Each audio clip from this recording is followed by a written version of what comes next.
Good afternoon, and happy Tuesday. Hello to all my health enthusiasts who are joining me live. I hope you are having a wonderful day. And those who are listening to the replay, I hope your day has been well. I'm so happy that you are joining me for today's, we'll call it a lunch and learn segment. And I'm broadcasting live from a gloomy and rainy Orlando, Florida. And it's been gloomy and rainy for probably the past week and a half. But hey, God is good and I'm happy to be here. And so today we are talking about how to jumpstart your weight loss by making peace with your inner critic. And sometimes we refer to that as our inner gremlin. But before I dive in, I would like to just kind of pause and take a moment to just, pray for peace and love and joy and justice in the world. And also, we're praying for another new norm. We're praying that another new day, and we are all in mourning, with the recent tragedies that's been going on.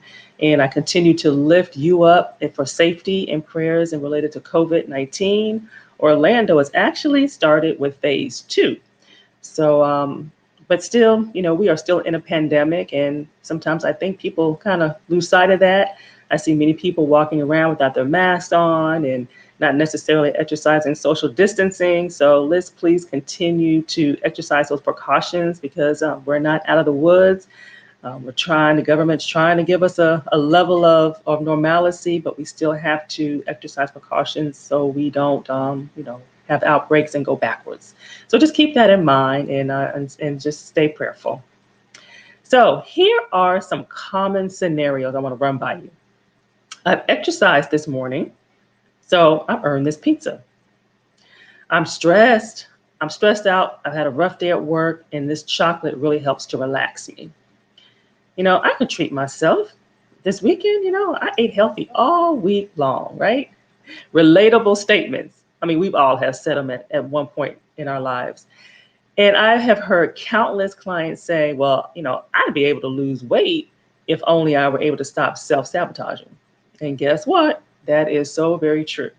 And this is called your inner critic. And this is or your inner gremlin is what we call sometimes. And in a nutshell, people, sabotage their own or our own weight loss goals for many, many different reasons. But today I'm going to help you to recognize your inner critic.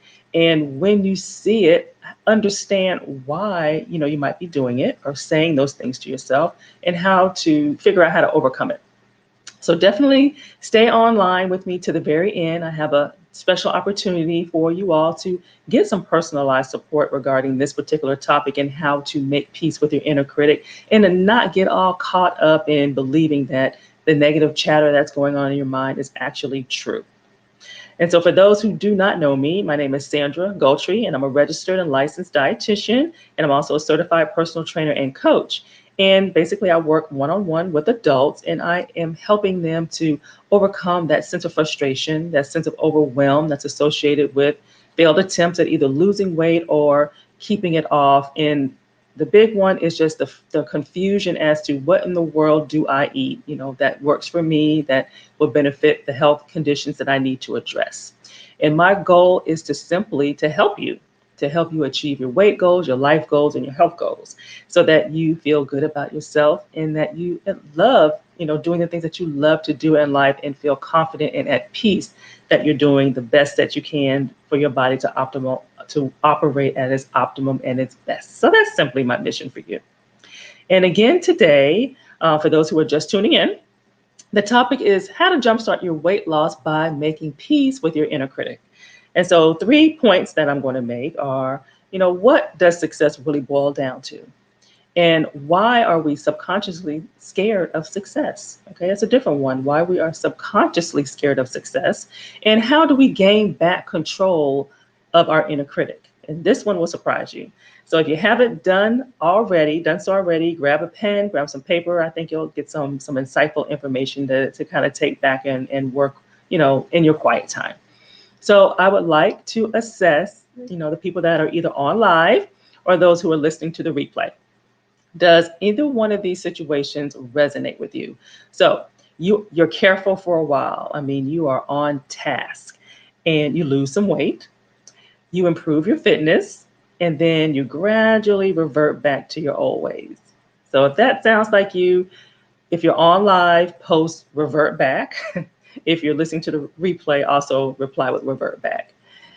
So here's another scenario. You know exactly what to do, but you just can't seem to do it.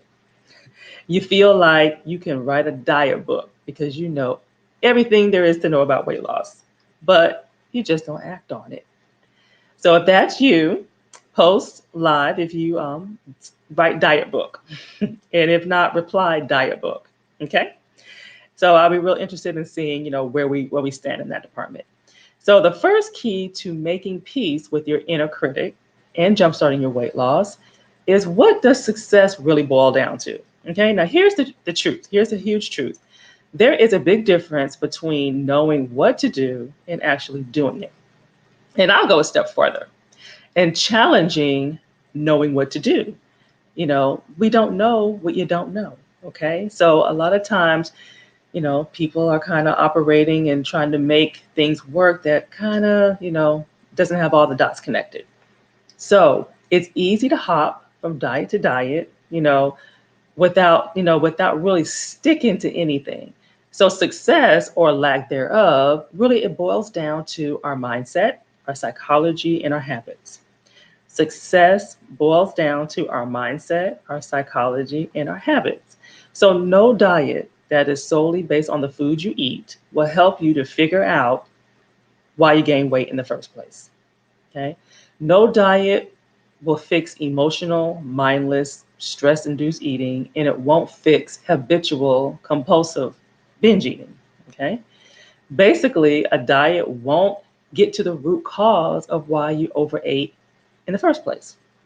So people often think a fear of failure is holding them back.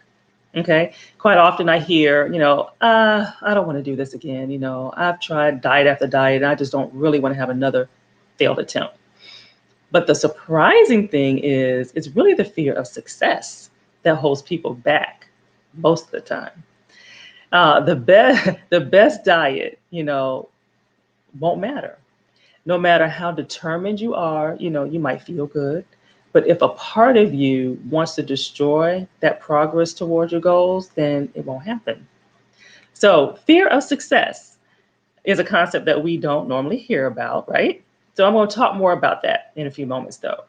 I once had a client who really feared reaching her goals after many, many failed attempts, and much of it was related to her spouse and how he would react, either jealousy or more controlling. But nonetheless, it was still a real fear for her, and it was holding her back.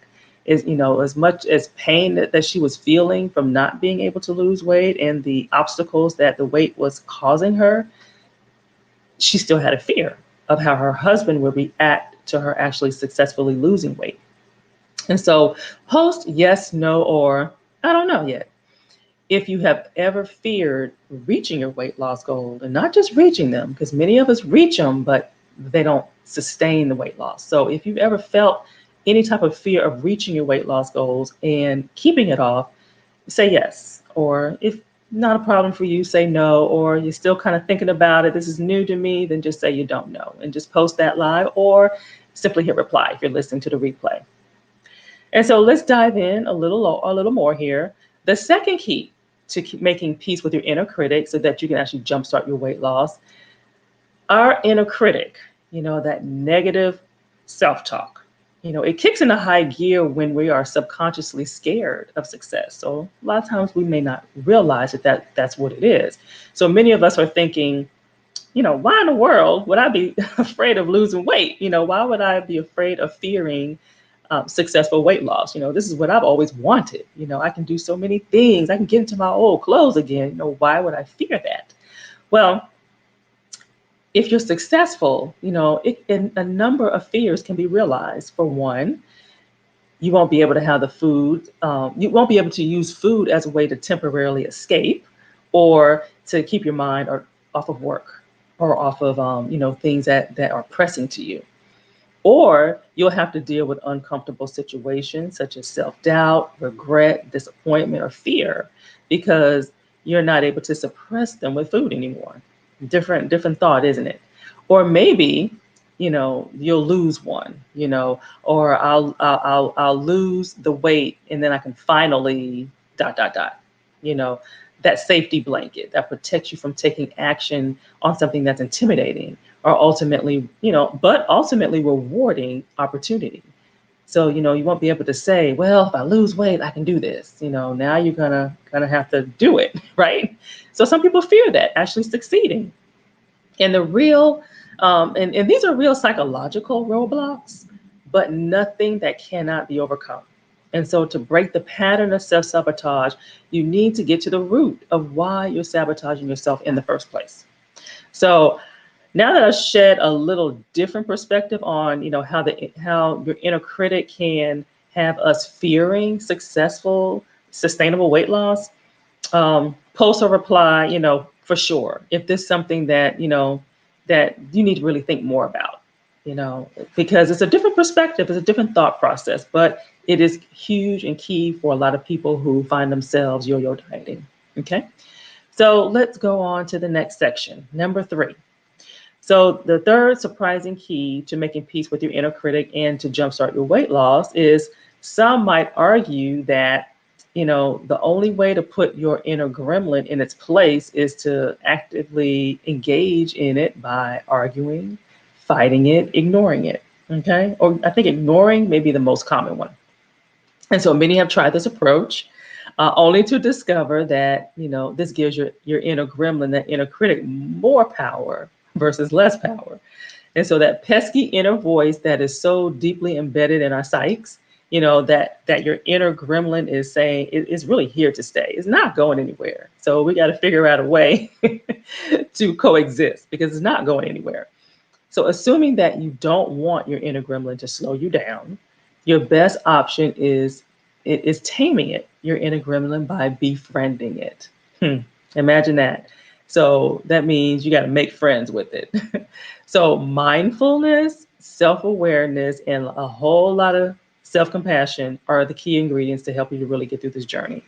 And and I dig deeper into this with the befriending your inner critic in my private session with clients, because this is not easy. It's not easy because first you have to even be able to identify when it's even happening, and that's usually really difficult, especially if we subconsciously have kind of brushed it to the side. And so, but for this setting, when you feel a sense of your inner critic or your gremlin, coming out, such as a sudden change in mood, or here's one that I dealt with, by having feelings of anxiety to do something that is going to move you forward, it's going to progress you, but and usually this is related to work or it's related to school. So sometimes you just kind of feel a little overwhelmed with some tasks that you need to do to move you forward. So try some of these tasks. Pause, notice, and acknowledge that inner critic is even present. Don't just brush it off and thinking that, oh no, this is not me. Acknowledge it. Take note of your emotions and your feelings at that moment. Are you tired? Are you anxious? Are you stressed? Are you frustrated? Did you have a long day? Breathe. Basically, stop and be still. Don't pass go. Don't go to the kitchen.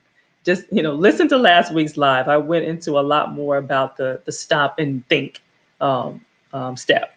So basically, just breathe and just be still and just take a moment.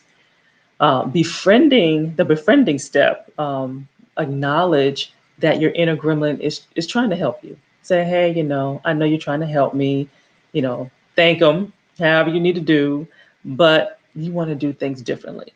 And you'll be surprised, just acknowledge it. Yeah, but I need to do something different. I've gone down this road a million times. Because remember now, if we want different results, in many cases, we must do things differently. Practice this, and repeat this, because you're not going to get it the first time, the second, or the third. It's going to take time, but know that each time you go through this and you repeat it, you are falling forward. You are moving forward and getting more control over that inner voice that's trying to, put negative self-talk into your mind. Simple, huh? It's not. It's not simple, but it's definitely worth the effort, and you are worth the effort. I challenge each of you, who's struggling with that negative self talk, to make friends with it. at minimum acknowledge it. Just acknowledge it even exists. Even if you still feel or you even wonder if that's, if this is even, what has been holding you back. Just say it. And then because that's making a stand and doing something different. And then you putting forth that concerted effort will definitely pay off in the end. Okay. So if you feel that that's definitely reasonable, just simply post a reply and say, I'm worth it, because you are worth it, especially if it's something that you have been struggling with and it's been a vicious cycle year after year after year. Think of a different way or take a different approach to try to break the cycle. So I will not sugarcoat it, just like I didn't sugarcoat it last week. The negative self-talk is difficult. It is a difficult one to conquer, just like emotional eating is a difficult one to conquer. But until we identify and deal with the reasons that we have fear of success, in this case, fear of losing weight, we will never be successful. We will just continue to repeat the same cycle over and over and over again. A lack of knowledge about, what's good for us is rarely the real problem in this day and age. Instead, we tend to suffer from a lack of consistent action. And that usually comes down to, what's going on between our ears. And that's what our inner critic is telling us. So, do you know how your inner critic is holding you back, from achieving your weight loss goal or your health goals as well? Maybe you have feared the disappointment of another failed attempt, another day that you're saying to yourself, I'm going to do better. Trust your fears. They are valid. You are not alone. Also know that you are bigger than your fears. And I invite you to a one-on-one conversation with me to really take a deeper dive into this conversation. And what we will do in this conversation is to really dig deeper into what is your negative self-talk, what has been holding you back, what do you think have been some of the self-sabotaging words that have stopped you from progressing, and to really just move forward with that. And then we will determine, what are the next steps for you. And usually it's a very simple step. It is a very actionable step that you can do like as soon as you hang up the phone, to determine, to kind of really help you to move forward. And I definitely, I look forward to really speaking with you. This is an area that I'm real passionate about, because, this is more than just about food. It's more about having this long avoidance list of what not to eat and what to stay away from. But it's really, if our mind is not in the right place, none of that stuff works in the long run. So in order to have a conversation with me, and I have it posted in the comments section, or I have it posted on the screen as well, is just go to bit.ly/converse with Sandra. And I definitely look forward to hearing from you. I definitely look forward to speaking with you and learning more about, your specific situation. So thank you for tuning in, and I look forward to seeing you next week. Same time, same place. And I think I'm going to do a different topic next week. But I'm working on that. So have a great rest of your Tuesday, and be blessed. Bye-bye.